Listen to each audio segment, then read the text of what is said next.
welcome to Up Close with Carlos Sang, celebrating art, entertainment, and the human spirit.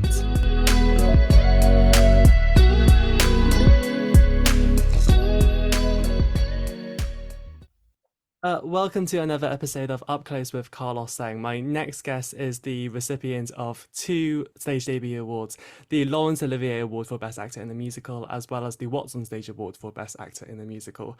He is about to make his Kiln Theatre debut in Two Strangers Carry a Cake Across New York. It's a huge pleasure to be able to introduce Sam Tutty. Thank you so much for joining us. Thank you for having me, Carlos. Thank you very much. So I really wanted to start off by talking about Kiln Theatre. You know, it's really developed a great reputation for being a great producing house in London. Were you fairly familiar with the work that Kiln does before signing up to do the show? No, not at all. And that's down to my own sort of shortcomings as, a theatre, an actor, really. I didn't really know of it. I wasn't aware. I knew it existed. I just didn't know much about it. And that was one of the things that really pulled me towards this job. I really wanted to explore I know it's not regional theatre, but it's theatre within the outskirts of, in London. And I think that's it's very rich in its sort of community here. This place has a deep history that it's very proud of.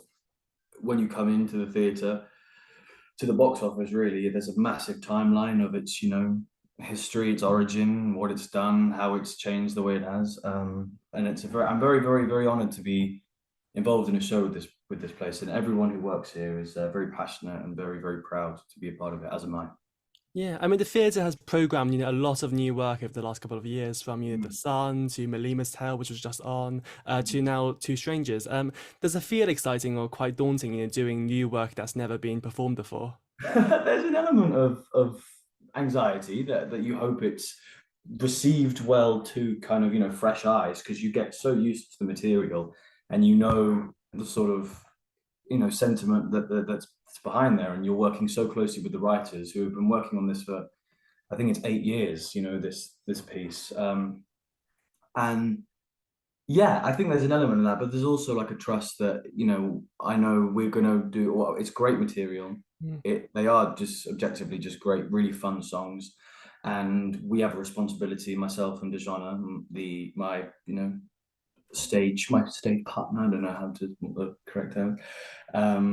We have a responsibility to do that material justice. And yeah, there's definitely an element of nervousness, but there's a lot of confidence and reassurance within the team and within ourselves as well. But we're going to have a lot of fun. Yeah, I mean, Jim Barne and Kit Buchan, as you say, they are really dynamic and interesting writing duo. What was your first reaction to, reading and listening to this piece, and how would you describe the material too? Yeah, I think I was really drawn to the script. That's something that I think is really important in a musical. I think if we rely too heavily on the songs, it just becomes pointless, and we haven't earned the song. Because I think you get to a point in a song where in my opinion, in my experience, if you start singing, it's because speech isn't enough to evoke what you're feeling. And I think you have to get to that point, and the only way you can get to that point is through the script. And Kit is a fantastic, very dynamic, very malleable writer.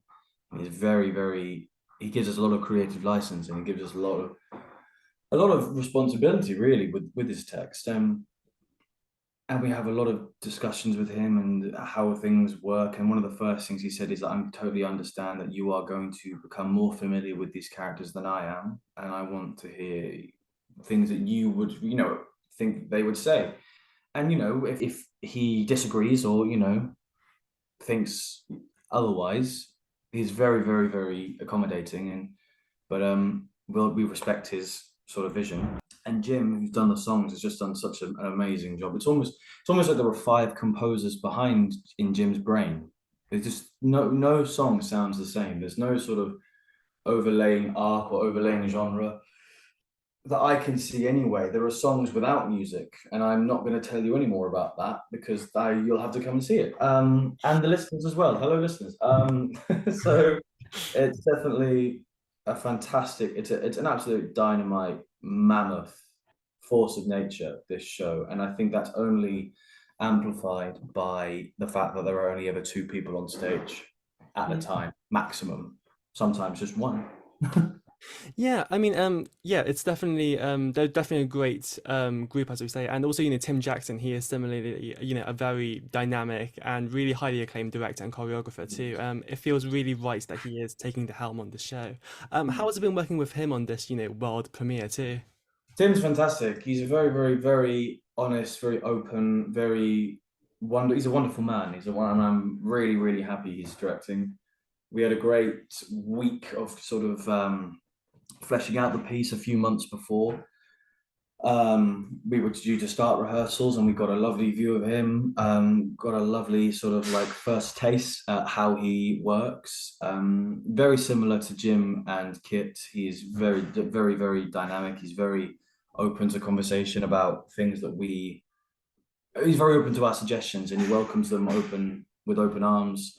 He honors them. A lot of them are now involved in the piece, and I think that is just so lovely as an actor, because you can sometimes feel that you don't have a voice really, or that you're just just a body on stage, and you have to hit a certain downstage left position, and that's your job done. And it's very, very, not that I've experienced that, by the way, but you hear stories.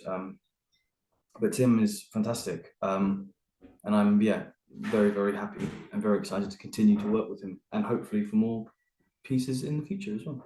Yeah, hopefully. We don't get many two-hander musicals as well. Was it an exciting prospect, being 50% of the show's characters? Very attractive. It was a very attractive idea. Really, I was very seduced by it. I was really, really intrigued.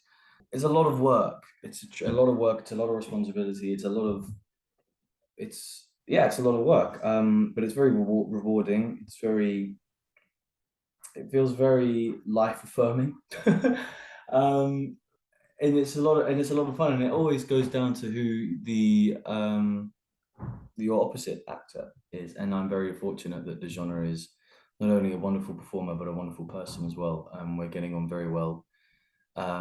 We're listening to each other. We said there's a lot of stigma between giving actors notes, and I totally respect that and understand that. But we said, because this is a two-hander, if we ever feel like there's a direction that either one of us wants to specifically go to, we will be open and honest with that, and we will say, hey, how about saying it like this, because this is why we want, because this is why. So there's an end goal. And I'm very excited, and this piece is ever changing. It's a living, breathing thing, and it's fantastic to get like new ideas and apply them to the stage, and then not be a previous piece beforehand that we have to copy. I think it's very fun that this is I think it's a really, really fun piece, and I'm very lucky, definitely. Yeah, I can definitely imagine a lot of trust being built between yourself and Dejana. How has it been, developing these characters and finding, that chemistry that Dougal and Robin have in the show? Yeah, really, really fun. It's really fun. There's a lot of because it's a full musical. It's not just one act. It's a full two act. So there's a lot of stuff to sink your teeth into. And we were just in the middle of doing questions, character development, because we fully blocked all of the show now. We're at that point, and so we're quite familiar with our characters, and it sparked a lot of questions, and questions that the audience would never ask, but stuff as an actor you should know, like what my mum's job is in the show. My mum, Polly Todd, is someone who Dougal is very, very, very close to and holds very dear to his heart, as do I with my own mum. And I think there's stuff that I need to know that the audience doesn't need to know. But I think that stuff really, really, really gets me. I love that stuff so much. Just having debates and conversations and passionate arguments about what direction we think this piece should be going in, and what sort of mannerisms our character should have. And it's an amazing, like I said, it's a living, breathing piece, and very similar to Evan Hansen. It was the writing with both Evan Hansen and with Two Strangers. The writing allowed for so much exploration, and allows, sorry, for so much explanation. Exploration. It was just a fantastic. It's a fantastic piece. Yeah, and it's really really fun. Really fun. Yeah, there's been a lot of really great, really interesting new plays, new musicals opening in London recently. I was also curious, what sort of shows have you been seeing recently that stood out to you too? At the moment, I haven't really had time, but the most recent ones I saw were Harry Potter. I saw Harry Potter. That's the first time I've seen it. I thought that was a real fantastic example of stage magic. I saw the new cast. I think it's the seventh cast this time, seventh or eighth, can't remember. But that was fantastic. Really, truly brilliant. Real, like I said, a real good representation of pure stage magic. And I will never know how they do any of those tricks. Genuinely, yeah. But other than that, no, I've been quite bad. I've haven't really had time or money to see anything. Yeah, in 2021, we also saw you make your Hollyoaks debut as well. One of the first times that we really got to see you on TV. I know you trained in musical theatre, but did you always have an interest in doing screen work and doing TV too? Absolutely easy peasy. Yeah, I love that idea. I think that it's one of the most rewarding things as an actor to be able to go into anything really. And I think if you don't want to do musical theatre, it's. I mean, I'm not saying it's easy to do everything. That's one of the greatest gifts of being an actor. One of my one of the people I really, really admire is Daniel Radcliffe, who, essentially made all of his money doing Harry Potter, which obviously made his career.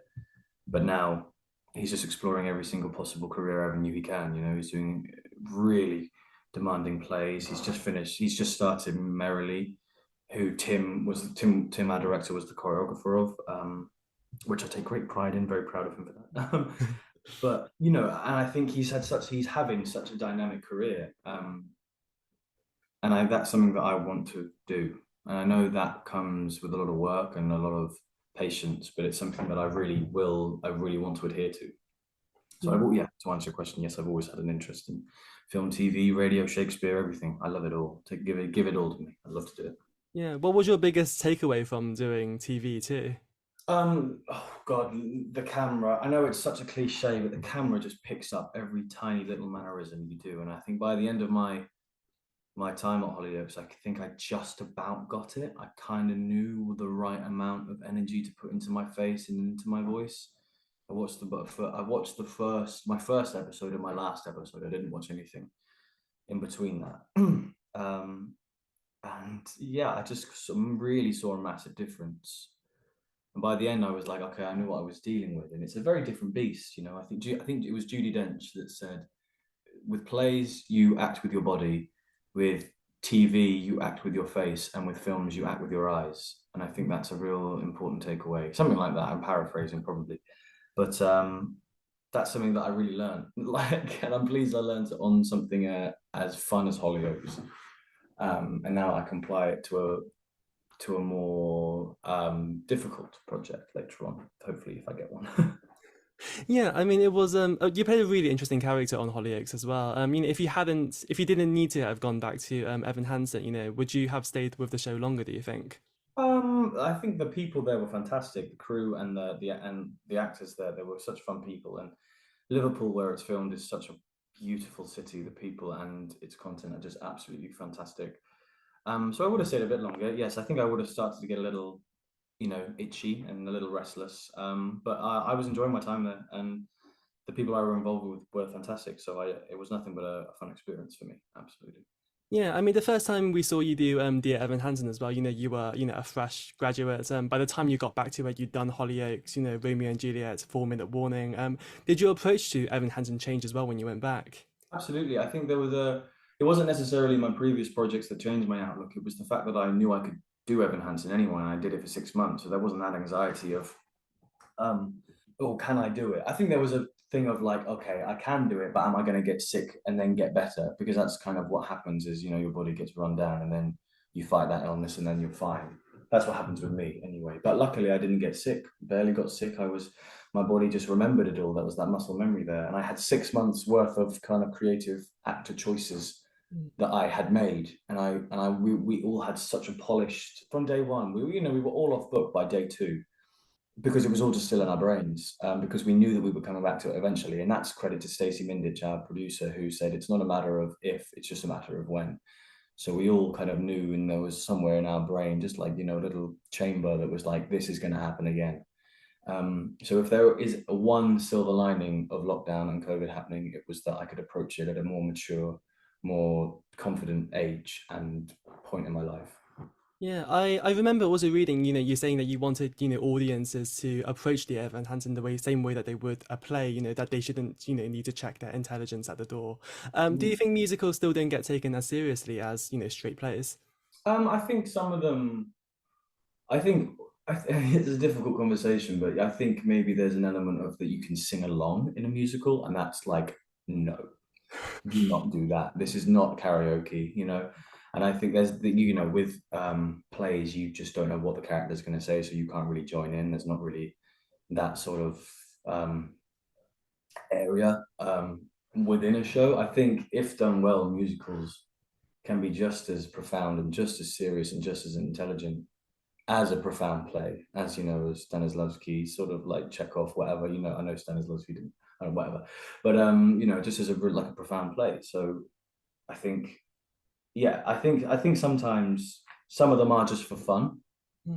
But I think it's a difficult conversation. I think it's a massive cauldron of material. And I'd like to think, yeah, I'd like to hope that they're all on the same sort of playing field, really, because it's all sort of the same, coming from the same place. Yeah. Yeah, I mean, Dear Evan Hansen, it was a very heavy show. I remember seeing it when it opened in 2019. After staying with this character for so long, did you feel like the role had changed you in a personal way and made you look at life differently? Yeah, absolutely. I think there's that element, it definitely made me wary of much more wary of social media. And I think, so for people who don't really know what Evan Hansen is about, just know that there's an element of social media and feeling seen or unseen in a world where it's impossible to be unseen. Yeah, I think I don't really. I was very fortunate. There's not a lot of Evan Hansen in me, in my kind of DNA anyway. Um, but yeah, I think it definitely changed. It changed me as a performer. It didn't change me as a person. I think Mm. yeah, and I think that's a healthy way to look at things. To not be affected. I think it's difficult, and I don't think everyone can do it. But I think I'm very blessed with being able to leave things at the door. Um, I think some people could have been affected by Evan Hansen in a much more profound, deep way, but I'm very fortunate that I have a good foundation at home. I have, I'd like to think that I'm a professional and can, yeah, like I finish a show, that's a job, see you later, gonna go play some video games now at my flat. You know what I mean? Like it's all just a job. Yeah, I mean, coming to Two Strangers now, it's very much a story of self-discovery again. What have you learned about yourself, since starting your career too? I think there's a stamina, there's an Olympic level stamina that is required as a performer. Um, I think if you don't do the work outside of rehearsal hours, then it really shows. Um, that's what I found with this anyway, and that's what I found with Evan. That that even if your brain's tired, you just got to like go over it again. Mm. But I also think there's a conversation to be had where everyone has their own sort of techniques, Mm. and yeah, I think yeah, definitely that there's not a right way to do things. I think that you just find your own way. There's different styles of learning and different styles of working, and you have to respect that. And I think that's a really positive quality that this industry offers. This really dynamic, like I think I mentioned, like this like a big cauldron earlier. It's similar to that. That it's just we all have different ways and avenues of working, and that's what kind of opened my eyes. I thought when I graduated there was a right way. Mm. And I realized that wasn't working for me, so I changed it up, and then it was all sinking in, and it was really, yeah, that really opened my eyes for sure. Yeah, I mean, both Dougal and with Evan as well, you're very much immersing yourself, really fully into these characters. Is it hard, switching off, after shows as well? No, like I mentioned, like I'm quite good at just this is a job, and I'm not saving lives here, and I'm not changing the world, and I'm just offering an element of escapism for 2 hours, and I love that. I love that that's what we offer. Um, but yeah, so and this show is certainly less emotionally intense, but it is still profound in its own different ways. It's less physically exhausting. But you know what? Actually, I'm not going to say that because we haven't done a full run through yet. So I'll let you know how that goes. But yeah, it's definitely it's a real fun piece. You know, like I mentioned, and yeah, absolutely, really good. Yeah. Did you always see yourself as being, a leading man sort of actor too? um, no, that kind of just I got very fortunate with Evan Hansen. I I think yeah, I don't know. I think I've always wanted to be in the spotlight. It sounds embarrassing as it is, but it's something that I believe I am capable of. Not to sound in any way egotistical, but it's definitely something that comes naturally to me, and a responsibility that I welcome and face on, and I'm very proud of that. I hope that I do it justice. And I'm still learning, and I'm still open to that. I'm still open to change and the responsibility. Yeah, I mean, when you receive, scripts and different offers, what is it that you particularly look for, when starting a project and deciding, what sort of characters that you want to play? I don't think there's a specific genre of character that I'm looking for. It's just do I believe this piece? Do I think that it earns the sort of stakes that it has written in? And this show really does, and Evan Hansen certainly did.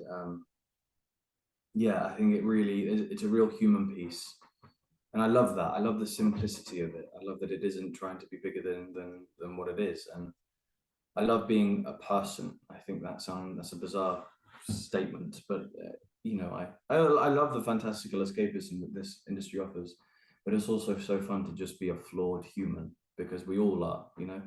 Um, and I think they can be the most impactful and the most. I love holding up a mirror, being like, "Do you see yourself in any of these characters?" Um, yeah, definitely. Yeah, what do you hope, audiences will take away with them, when they come and see Two Strangers? That's a good question. Well, this show, not to give too much away, but it offers, Robin and Dougal, the two characters, allow each other to see themselves, vice versa. And I think that's, an element I think we all need. We all need a person like that, not necessarily to deliver hard truths, but to just allow your friends or family. I think it's important to allow one another to feel necessary emotions, whether they are positive or negative, that we are always changing and we're always trying to better ourselves, and whether we succeed at it or not is totally fine. But I think it's the trying that is the victory. You know what I mean? And I think that's exactly what this show offers, is that you can see that these two people thrive, and that's all you can do as a human. And I think that's what we want to deliver, is that the attempt at either forgiveness or the attempt at sort of letting go is positive, no matter what you've done. Absolutely. Just as a last question, what is the best part about being Sam Tutty? Oh my gosh, probably.